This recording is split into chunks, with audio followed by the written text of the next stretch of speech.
Alors nous allons vous présenter aujourd'hui une réflexion sur les mémoires collectives.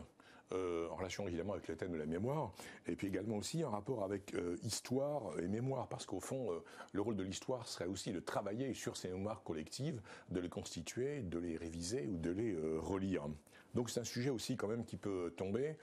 Il introduit un pluriel, hein, les mémoires collectives, ce qui fait qu'il se singularise par rapport, je dirais, à des topos plus classiques sur Bergson, Platon, Saint-Augustin, qui nous parleraient de la mémoire. Donc il y a une dimension nettement plus sociologique, ce qui correspond à l'esprit sans doute de la culture générale. Parler de mémoire collective, c'est aussi insister sur le collectif. On va en dire un mot, si vous voulez, tout à l'heure. Mémoire collective, c'est l'ensemble d'un ensemble de croyances, de représentations, de mythes, aussi de récits légendaires qui font sens, parce que le mythe n'est pas qu'une fabulation complètement inutile, il est porteur d'une vérité, en nous présentant un personnage caricatural ou une expérience qui a fait sens pour une communauté, pour une génération, pour une collectivité qui a gardé en fait cette mémoire collective, où il fait sens aussi parce que une force sociale pourrait être en fait, si vous voulez, mythifiée. Ces mythes sont tout à fait importants dans la tradition, si vous voulez, orale, avant même que l'humanisme après, par les monuments, les inscriptions, l'écriture de l'histoire, les traces écrites ne viennent former, perpétuer, transmettre cette mémoire collective.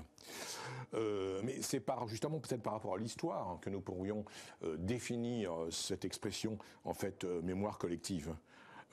Alors la mémoire collective, si vous voulez, c'est plutôt du vécu en réalité. C'est lié à des lieux de vie, des expériences, des moments historiques, des expériences faites ensemble. Vous savez, l'historien Jean-Pierre Guénaud a écrit une série en petit format qui s'appelle Paroles, par exemple sur Paroles de Poilu, les combattants de 14, ou les enfants juifs cachés pendant la guerre. Donc des expériences dramatiques vécues en quelque sorte, si vous voulez, sur le terrain. Donc, une mémoire collective, nous y reviendrons si vous voulez après. Vous percevrez mieux cette notion de mémoire collective, peut-être en voyant la différence tout de suite avec justement l'histoire, différence entre mémoire et histoire. Parce qu'au fond, l'histoire est quand même construite. On ne va pas refaire un cours sur Thucydide, c'est très important. Il y a d'autres travaux qui vous l'ont montré dans le cadre de cette préparation. L'histoire, elle est construite, elle est intellectuelle, elle est critique. Et aussi, elle se construit en fait sans cesse. Souvent d'ailleurs plus à la lumière des réflexions au sein du présent que à la lumière de trouvailles, entre guillemets, que l'on aurait fait de connaissances restaurées du passé. Le travail de l'historien, c'est d'établir une narrativité, un récit, de réfléchir sur les causes et les conséquences, donc de poser aussi des éléments de causalité et peut-être aussi de créer l'événement. Il y a quelques sujets de colle à connaître, comme qu'est-ce qu'un événement, ou l'historien, si vous voulez, fabrique-t-il l'événement ? Il peut aussi le fabriquer rétrospectivement, parce qu'au fond, l'histoire est aussi un discours rétrospectif sur le passé. L'histoire, c'est un discours sur l'histoire. Nietzsche dénonçait la notion de vérité objective, notamment dans ses considérations intempestives. L'histoire, une prétention scientifique, elle est liée au positivisme au XIXe siècle. Nous n'avons pas le temps de développer ce sujet, mais elle est devenue au XIXe siècle, avec les historiens républicains romantiques, comme Michelet, ou les littéraires également, comme Hugo, par exemple, ou les hommes politiques comme Thiers, Lamartine, Chateaubriand, elle est devenue aussi une sorte de roman national. On a créé des mythologies républicaines qui, précisément, ont aussi formé la mémoire des lecteurs, la mémoire des Français, la mémoire des jeunes au XIXe siècle. Citons les œuvres de Lavis, par exemple, ou le manuel didactique Le Tour de France par deux enfants, ou tout simplement ce que Michelet, parmi d'autres auteurs, a dit de la Révolution française en constituant ce mythe du peuple. Le peuple parisien, réalité sociale qui dépasse les classes, mais aussi construction juridique, si vous voulez, et politique. Alors, par rapport à cette histoire, je dirais, construite et critique, la mémoire serait quand même plus spontanée, la mémoire collective est plus spontanée. Elle est plurielle, elle est subjective, mais alors, pour autant, je ne la mettrai pas en dessous de l'histoire, parce qu'elle n'est pas forcément pour autant arbitraire. Être subjectif, c'est pas forcément être arbitraire. C'est un sujet qui était tombé il y a longtemps, vous le saviez peut-être pas, notamment à l'EM Lyon. Et puis en plus, elle n'est pas unanime, parce que comment faire l'unité de gens qui ont vu des événements à des lieux différents, des moments en fait différents. Et puis chacun évidemment a sa propre interprétation. Donc cette mémoire collective est polémique. Il y a donc des polémiques sur les mémoires. Certains groupes mettraient en avant de manière privilégiée telle mémoire et non et telle autre. Et là, nous avons en fait une masse d'exemples. Il faut aussi, quand vous utilisez l'exemple en dissertation, qu'il soit, si vous voulez, exemplaire, qu'il soit significatif. Donc, ne pas développer narrativement en 30 lignes un exemple et ne pas passer de manière allusive en 2 lignes sur un exemple. Mais c'est l'exemple de 14, avec des mémoires valorisées, héroïsées, des mémoires glorieuses, le discours patriotique dénoncé par exemple par Céline, qui, comme Henri Barbus, auteur du Feu, avait montré la guerre comme lieu de souffrance, le sang, la boue des tranchées, derrière le discours patriotique et qui avait complètement démythifié la guerre en montrant qu'elle avait été, notamment en août 14, une véritable hécatombe, tout ça parce que l'état-major français avait, de manière assez arrogante ou incompétente, préconisé l'offensive à outrance contre l'armée allemande, elle-même dotée de mitrailleuses et de tirs automatiques très meurtriers. En 40 également, la mémoire collective a été faite par, je dirais, une mythologie plutôt gaulo-communiste. Cette mémoire collective aurait valorisé une France très largement résistante.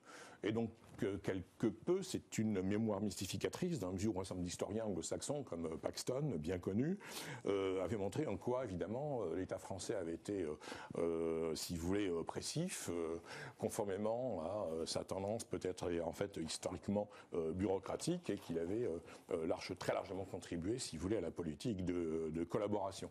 Dans ce domaine, d'ailleurs, on pourrait dire que la mémoire de la déportation ne s'impose pas en 1945, avec le retour des déportés, mais elle fait retour vers les années 70 avec les travaux de Serge Klarsfeld, par exemple. Donc la mémoire peut être glorifiée et valorisée, mais elle peut être aussi refoulée et elle peut réapparaître à un moment donné. Donc c'est le rôle peut-être de l'historien de capter l'évolution de ces mémoires, de travailler sur la mémoire collective. Comment se forme-t-elle, qui la forme et quelle génération influence-t-elle ?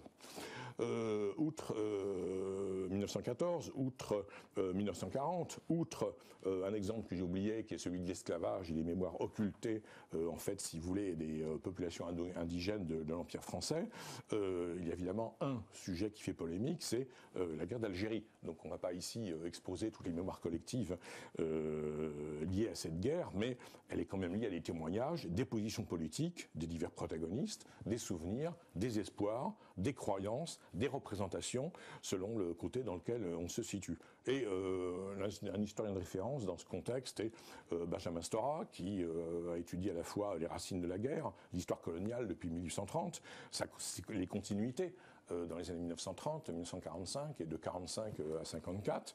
Il n'y a pas des événements avec des vides entre ces événements, mais des continuités en fait civiles, sociales et politiques. Et puis la mémoire collective du sujet vu côté algérien. J'ai lu l'été dernier, en rapport avec le thème de la mémoire, un livre autobiographique et politique en même temps de Benjamin Stora, qui est directeur de la Cité de l'immigration à Paris, intitulé « Les clés retrouvées ». Ces clés sont celles en fait d'un l'appartement où il était en fait à Constantine pendant la guerre, et il fait un travail de mémoire individuelle, mais aussi de mémoire collective, puisque Constantine était, si vous voulez, une ville de l'Est algérien, au nord de la Kabylie, avec 3 communautés européennes, arabes et juives. Et lui, il était dans la communauté juive aussi, mais proche, si vous voulez, de la communauté arabe et de la communauté européenne. Et il raconte, comme le fait Camus dans Le Premier Homme, d'ailleurs aussi, à propos d'Alger, tous ses souvenirs, mais aussi les plus sensuels, ceux de la cuisine, de la musique, le malouf, le chabi, etc. Enfin, ce qui existait en termes de musique traditionnelle maghrébine, avant même le rail des années, si vous voulez, le rail des années 80. Voilà. Autre exemple, dernier exemple, c'est celui de 68. Il n'y a pas un 68. Jean-Pierre Le Goff a montré que l'héritage en était impossible à définir, puisqu'il y avait de multiples 68, de multiples mémoires collectives. Bien évidemment, peut-être celles des lycées parisiens, mais aussi d'autres lieux, d'autres groupes qui ont manifesté. Les luttes ouvrières dans l'Ouest français, par exemple, en 1967, d'une part, ou, moi j'avais fait un travail là-dessus, par exemple, comment le lycée à Versailles a-t-il réagit, par exemple, si vous voulez, à mai 68. Alors là, il y a une mémoire collective, je dirais, assez forte, parce que dans les années 60, il y a quand même une unité sociale, même si, en effet, dans différents lieux, dans différentes régions, 68 se manifeste différemment. Il y a des liens générationnels, il y a un espace public, il y a des engagements. Il y avait, à l'époque des Trente Glorieuses, une mémoire, en fait, assez forte, parce qu'il y avait des liens générationnels, un espace public, des engagements, des liens idéologiques qui étaient conflictuels, mais qui montraient quand même l'unité, disons, de la société, et puis aussi le rôle de professeur. On peut dire qu'en 2018, les choses sont assez différentes, parce qu'au fond, la France assez fragmentée montre une mémoire collective, je dirais au fond, relativement faible.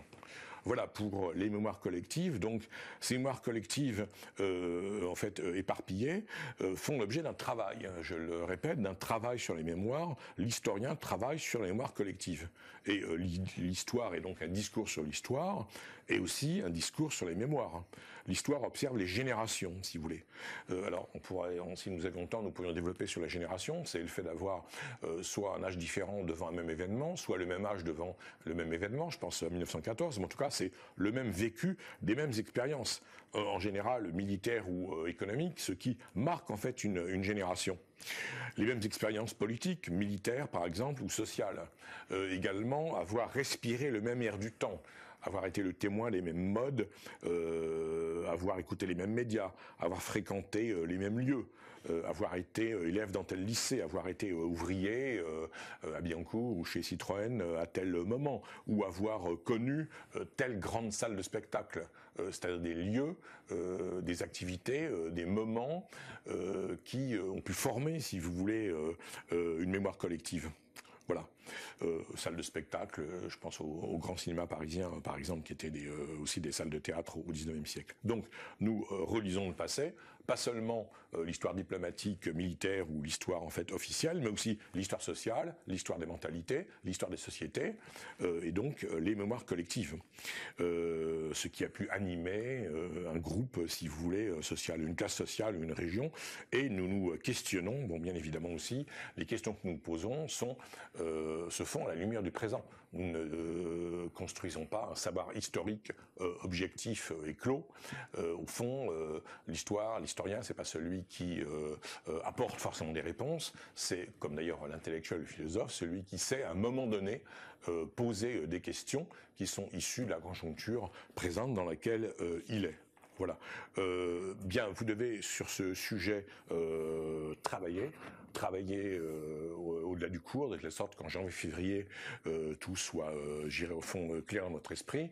Et il y a beaucoup d'ouvrages sur ce sujet, notamment celui d'Anne Bonnet chez Studirama, ou celui de France Farago, par exemple, si vous voulez, chez Duno, avec tout un ensemble de sujets et tout un ensemble d'aperçus culturels dans ces livres, qui prennent en compte d'ailleurs la dimension, si vous voulez, la dimension littéraire, la dimension historique, en fait, la dimension politique.